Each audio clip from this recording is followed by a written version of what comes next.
नमस्ते. आज आपण बनवणार आहोत घडीच्या चपात्या, टम्म फुगलेल्या आणि मऊ लुसलुशीत. त्यासाठी मी ही अशी कणिक मळून घेतलेली आहे.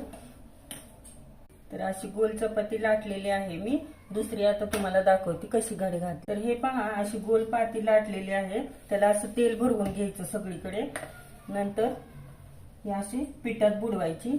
नंतर त्याची अशी घडी घालायची. 4 पदरी घडी घालायची आहे आपल्याला.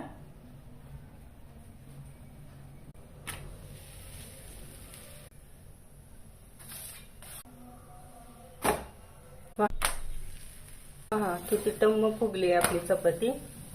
एकदम मऊ लुसलुशीत खूप छान होतात चपात्या अशा प्रकारे केल्या तर, घडीच्या चपात्या.